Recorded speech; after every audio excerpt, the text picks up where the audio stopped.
Hello students, welcome again. Welcome to this next video lecture. So we were talking about the barriers to listening. Okay, we have already finished the content, that is barriers to communication and difference in context. Okay, and right now we will lead to the next point, that is being right, derailing, or placating. Okay, these things we are going to study in this video lecture. So we have already discussed these things. We may study again characteristics. Okay, characteristics of effective listening. So some characteristics of effective listening. And listening requires empathy. First characteristics, that some characteristics of effective listening is that first one is the it requires empathy. Listening requires empathy. You need to feel what the speaker is trying to tell you. Okay, you need to feel that what the speaker is trying to tell you, and that will help you listen effectively. It means suppose you are you are sitting on your benches and you are listening as listening to the lecturer. That time you feel that you are the same content, you are delivering the same content like that speaker. So that is called your empathy. So it must be active and dynamic. It must it is most effective than in context listening. Has to be active, it has to be constant, it has to be constantly evolving. It is most effective even in context. We need to listen to everything that is going on around you, and only then can perceive things appropriately. The response should address the feelings expressed by the speaker. However, you listen to react, you listen to respond, and when we listen actively, we also pay attention to the feelings with the speaker, and then we draft our response. It should be able to address the feelings expressed by the speaker. So all communicative cues accompanying the message should be considered. Again, I cannot emphasize more or less on this. We need to see things in context. We need to notice the verbal and non-verbal signals and everything else that is coming, all these communicative cues, communicative hints that are coming to us from the speaker. And once we do that, we are able to listen to things properly, actively, and effectively. Now, when you are listening critically,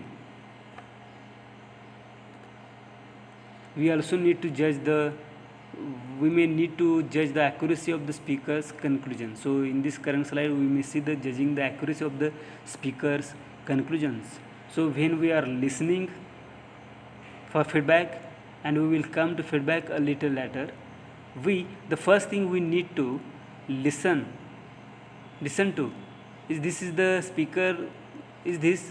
speaker qualified to draw the conclusion? Is the speaker in the right spot? Has the speaker actually observes the concept or issue about which he or she is talking about? Okay, does the speaker have a vested interest? This will help us access the speaker, access the context, access the listening situation. Does the speaker have a vested interest in the message? And again, this could lead to sparring. It could lead to selective listening. It could lead to defensive listening. It could lead to other forms of an effective listening. Is adequate evidence presented to support the conclusion? Is the evidence relevant to the conclusion, whatever the speaker is saying, if you are listening critically? Okay, does contrary evidence exist that refutes what has been presented?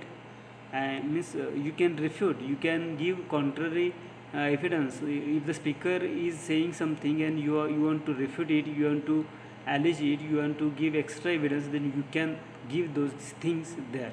And does the message contain invalid or inadequate reasoning? So this is near the strategies that we will need to, or these are the questions that we will need to ask ourselves when you are listening critically, when you are listening for specific pieces of information. Okay, so strategies, there are some strategies for listening. When you are trying to listen, various things that you can do at one is identify the goal of the message for the speaker as well as for yourself as the listener. What do I want from this? Prepare yourself mentally to receive the message. I want to get it. Ahead, I am open to new opinions. I am open to the signals coming to me from the environment. Let the speaker complete the message. Before you respond, withhold judgment till you are asked or expected to respond. Hold on. Listen. Let the speaker complete the message. Remember, remember every word uttered. Remember, every word uttered is not a problem that you have been invited to solve. This is one tendency that all of us, including me, needs to curb. So do not offer advice till you are asked for it, and you will be able to listen better. Okay. So some prescriptions for effective listening are given here.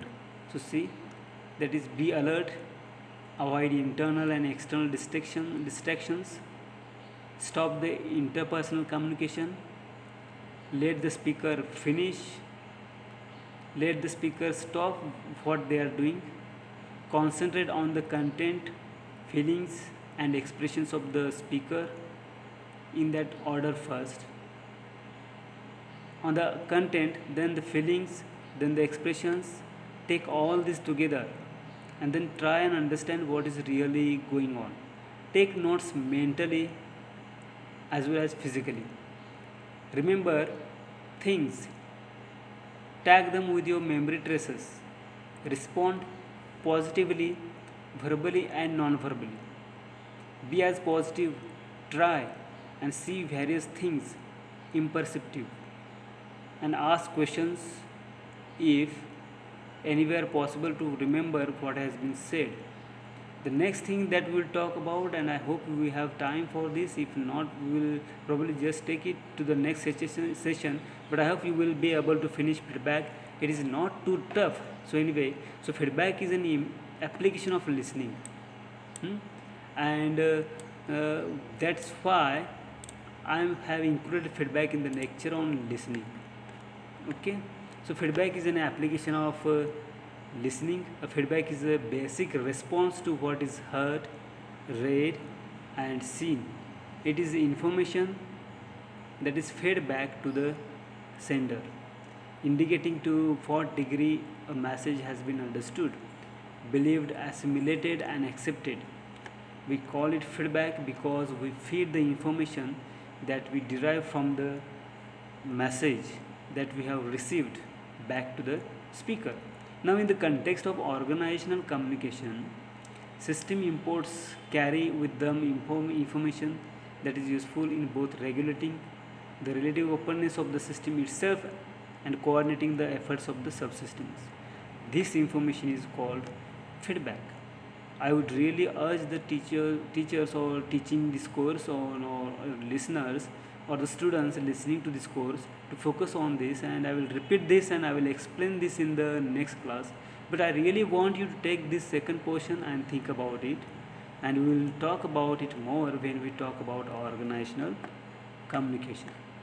Okay, so there are some consequences of feedback. Some consequences of feedback. What does feedback do?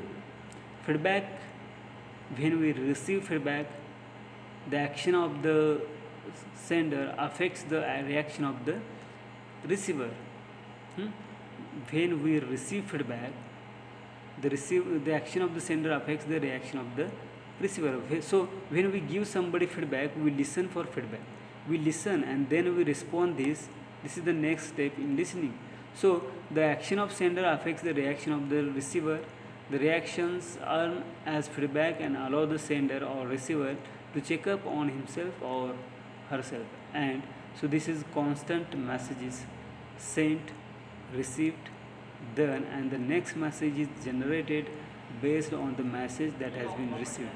And this next message that is generated is called feedback. When a sender receives feedback that is rewarding, here he or she will continue to produce the same kind of message. If the feedback is non-rewarding, he or she will eventually change his or her nature. The receiver exerts control over the sender, in that the kind of feedback provided determines in part the next set of behaviors of the sender. So what we get if this stimulus, again, all that sounds very complicated, but it is not. We are essentially talking about the impact, whatever what we have, whatever you say has on the person receiving the message, and how this leads to drafting of the next message. That is pretty much what this means. Okay, so there are some types of feedback, that is positive feedback and negative feedback. So positive feedback is the information that allows the subsystem to move from status quo behavior to a specific state of behavior. We have status quo behavior, and when we get a positive feedback, we go to the specific state of behavior, that is called a positive feedback. And when we get somebody positive feedback, we evolve things, we take things to the next level. We say, you did a great job, let us make it better. So you say, specify the next stage. This is the status quo, this is very very expected to be, let us move to the next stage, which is definitely better. Great, you have done a great job, let us move to next stage. In this way you may give the comments. So negative feedback is the information that indicate to the subsystem that they should return to the status quo. Okay, this was not expected of you, please come back and do what is expected of you. Status quo is what is expected of you. I am not happy with your performance, please stop performing the way you are expected to perform. And as an employee of this organization, please start studying the way a student in this great organization supposed to study. Okay, so this is what is expected of you, please come back. Feedback requires critical listening, which is what we just talked about. It involves analyzing, assessing the accuracy of the information presented, determining the reasonableness of it. It is conclusions, and evaluating it is presenter. And I'm sorry about the slide that being a little early, maybe I should have replaced it anyway. It involves when we critically listen for things, and again these two things are interconnected. So it becomes difficult to sort of place these concepts anyway. Critical listening involves the analysis of the speaker's context, the analysis of the content, the assessment of the accuracy of the information that is being given to you, and determination of the reasonableness of it is conclusions and evaluation of the presenter. It also involves critical thinking, which is the ability to analyze and assess the accuracy of the information presented. Okay, so ensure utility of feedback. How do you ensure that? Ensure utility of the feedback. Then how will you ensure that feedback? The feedback you receive is really going to be useful. The first thing that you can do to ensure the utility of feedback is that the person receiving feedback must understand the information. But before you decide that feedback is going to be given to somebody, you must ensure that the person who is getting this feedback is actually able to understand the information that is being given to him. Okay, the second thing that that you need to do is ensure that the person receiving the feedback is able to accept the information. The person must be open to receiving the information. You should draft the information in such a manner that the person is able to understand what you are saying and also is willing to accept the information. And the third essential thing in feedback is that the person receiving the feedback should be able to do something about the information. Okay, means after receiving the feedback he should do something. So otherwise giving feedback is pointless. Why should you critically listen to something? Why should you critically analyze something? Unless you would be able to tell the speaker. Let us go back to the slides on how assess feedback. Okay, you have already studied that. Okay, so see, so when we judge the accuracy of speaker's conclusions, this is the prescriptions for critical listening.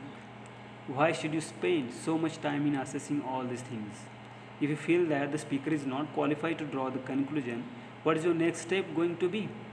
And how will you communicate this to the speaker.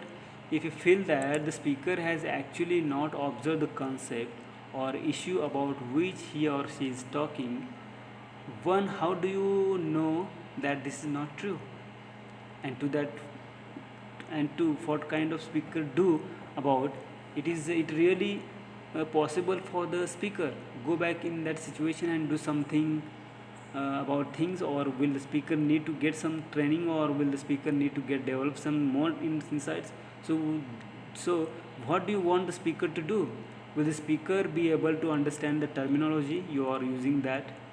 That's why you are means will the speaker be able to understand the terminology you are using?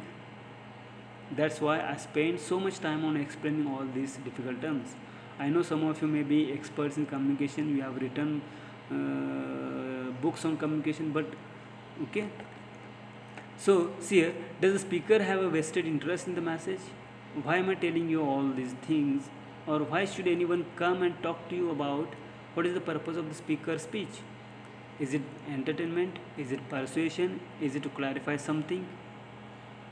Is it to define themselves why the speaker is saying it? And if the speaker is not assessing both sides of any concept accurately, what is the reason for that, and what can they do about it? Is it really their goal to be fairly presenting both sides of the story, or is it their goal only to be presenting one side of the story? If you are a publicist for any organization, it is not your goal to advertise the positives and negatives of any situation.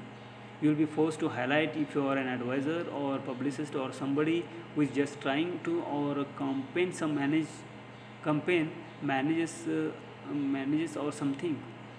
You something you by nature of your job are required to highlight the positives about your organization, all the personal representing and downplay whatever is negative or not, so feeling about the organization or the person. So we have to find out, when you judge the accuracy of somebody of what is being presented. And so similarly the other questions is also adequate evidence presented in and other stuff. I mean, we have to really find out where the person is coming from, whether the person will be able to understand what you are saying, to be willing to accept the information you are giving in. And the three, what they may be able to do in and anything about it. If you are presenting a biased view of a situation, you give them the feedback that no, even if you are in advertiser or publicist or campaign manager, I expect you to know it is ethical that you present. Yes, it is ethical that they present both sides of the story, but then they also have to decide between the demands of their job and the reason that they have been appointed as publishers and campaign managers and advertisers for a particular product. So it also their job to ensure that the product sells. It is not their job to remove these faults. Yes, you could request them to communicate whatever you are saying to the people if you have developed product, so that the product is sound. But I mean, all these things need to be considered imperceptive. So that's why we need to draft our feedback accordingly. Okay, so let us go back to the feedback. So this is how you ensure the utility of feedback. Ensure that the person is able to do something about the information that has given to them. How do you receive feedback? Let us first get down to receive feedback. The first thing that we can do about receiving feedback is, if I am the one getting feedback, I need to be able to accept criticism gracefully, which means I need to listen, going back to what we've been talking about last lectures. Today's lecture, we need to be able to listen. We need to be able to filter out the sounds. We need to be able to listen the intrapersonal communication. We need to be able to remove distractions. We need to be able to remove the biases, all those things. I should be able to, okay? So I should be able to accept criticism gracefully. Empathize. The next one here is empathize. I should be able to put myself in your shoes and feel what you are feeling, and then figure out what you are saying to me. Okay, apologize in case of negative feedback. If somebody says you done something wrong, you made a mistake, You hurt my feelings, I'm sorry.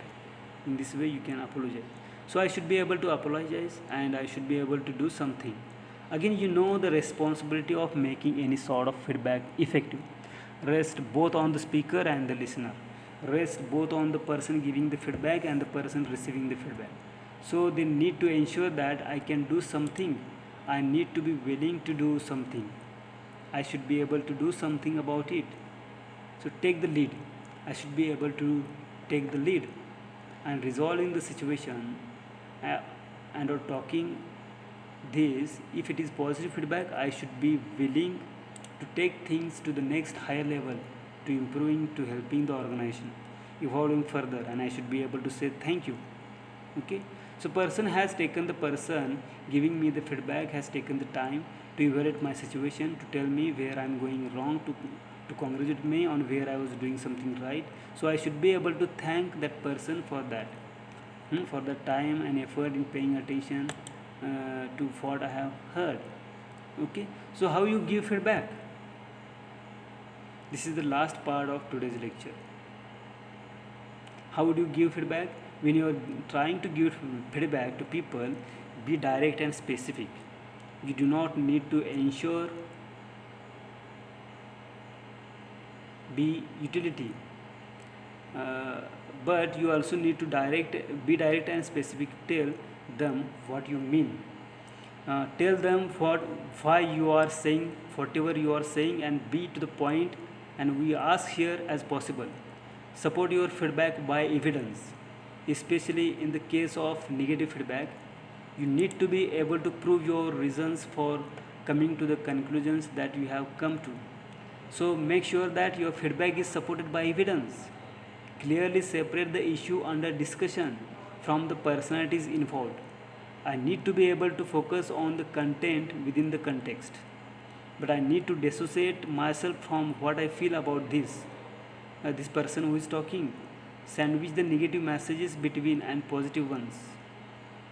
Try and start, if you have to deliver a negative message, start with the positive message, then come to maybe come to negative message, and then come to positive message. So sort of wrap upon to one negative up to one negative message within two positive messages, and that can be more palatable. Again, some people might say that this is manipulation.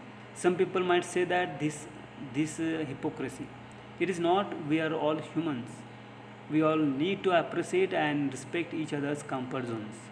People will be more receptive to our messages if they know that we are respecting their comfort zones. If they know that we are sensitive to their comfort zones. Pose the situations as a mutual function. Let them know that this is something that you, as a person giving feedback, and there has the people receiving feedback, needs to do together, mitigate, or so it has to be a mutual sort of effort in taking things forward. So mitigate or soften negative messages to avoid overload. Again, this is related to the point mentioned above. As far as possible, yes, it nice to be, yes, it is nice to be to the point, but if it is a heavy blow that you are delivering, do not say if I had, unless you want people that they may be coming, that may be a consequence. I mean, it is always nice to, because when you give a negative message to somebody, the person feels uncomfortable anyway, and there is the surge of emotions with the negative messages. So we need to soften the blow, and it is always nice to do that, so that they are more open to receiving the messages that we are giving them and doing something about them. Okay, so deliver feedback close to occurrence. Make sure that you would deliver your feedback. Make sure that you give your feedback soon after the activity that you are giving the feedback on has ended, soon after you are done listening to people, soon after you have done assessing the situation. So delivery, how do you deliver feedback? Think over it. So be assertive and dynamic. Press your point, force, sort yourself, and be dynamic with your feedback. Be dynamic, fair and credible.